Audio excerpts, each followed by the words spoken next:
We've talked about Manchester markets the other day, didn't we?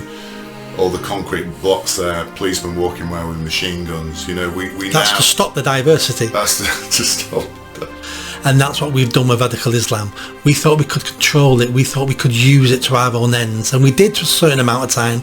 But then they rebelled and went, no, you're the enemy as well. The English state's also the enemy.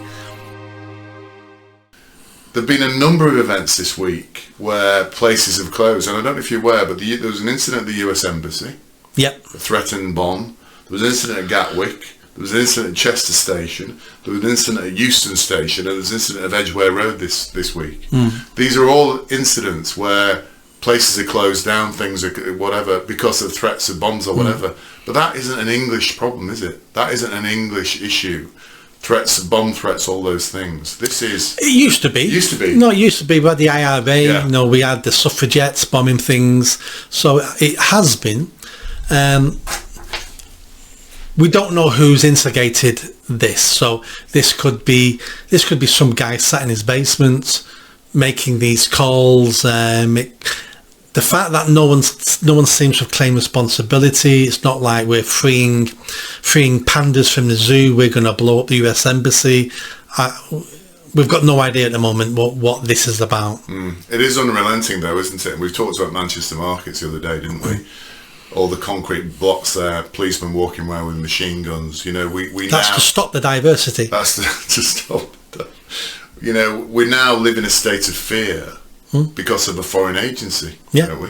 I mean, that's where we are, and all these examples of that. This is becoming our way of life now. Yeah. And it isn't our way of life, is it? And like I say, we had the IRA for many decades. Yeah. But do you know what? They were a British problem. Because the vast majority of them came from Northern Ireland, yes. which is Britain, correct, United Kingdom. Yeah. So yeah, we had that. Yeah. Same with the suffragettes blowing stuff up. Yeah, but they were British women. We've got our own nutcases. Yeah. Yeah. But this Islamic terrorist stuff is imported. Yes. There was no. If we'd have been cleverer in the 70s and 80s, we wouldn't have this problem now. And that's the real gripe to this: is we imported this problem. Did you hear the Met Commissioner this week talking about the major prescribed terror that we now have? Did you hear about this? I saw some headlines, but I can't stand him, and I wouldn't believe a word he said anyway, so I didn't listen to it. I was absolutely gobsmacked when I saw this, because he said, and he was being interviewed, he said for the first time since the Second World War, we have a domestic prescribed terrorist group of the extreme right wing. Now, he didn't name it. Yeah.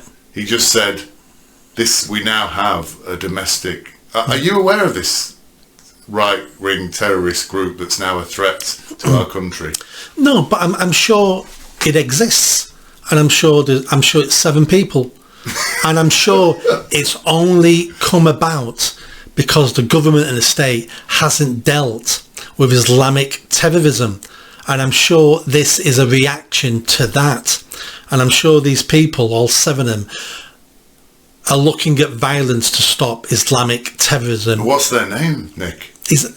And that's the whole point, because if he gave you their name, the whole world would go, what? And would Google it, research it and go, I can't find anything. Nothing here. I'm sure there's an organisation with a name that they've uncovered, and they went, finally! Chief Constable of the Met, come here. We found a group who are far right, and it looks like they want to commit terrorism. Get on the news and tell people we found one. So he then went on to say, this year or last year we had 14 terrorist plots. And he said, oh, by the way, these right-wing, this extreme is not as bad as the Islamist threat. No. Which I thought, oh, he's moving in the right direction now. And then went on to say there were 14 terrorist plots that they stopped last year. 10 were Islamist, 4 were right-wing. Yeah. Do you believe that for a moment?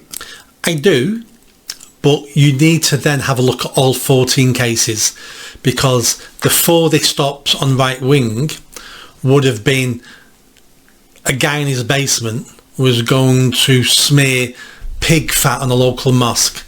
That's a terrorist attack, and we stopped him doing that. 1 down. Look at the Islamist ones. Yeah, we stopped someone who'd made rice in a home and was going to stick it in a Manchester Arndale centre and kill 50,000 people. So what they call a terrorist attack, it's a sliding scale. So they label benign things as a terrorist plot. He, after saying that, should then tell us what those plots are, shouldn't he? That's what he should do. Because I think you're right. I think they will not be anything serious on the right-wing side of things. Because they will not involve killing innocent people. Yeah. Well, some of them may involve killing Muslims. I'm sure, you know, that might have been what it was, but it would be nothing like the Islamic ones they stopped. Yeah. But they will look at anything by a white person to be able to claim it's not just radical Islam.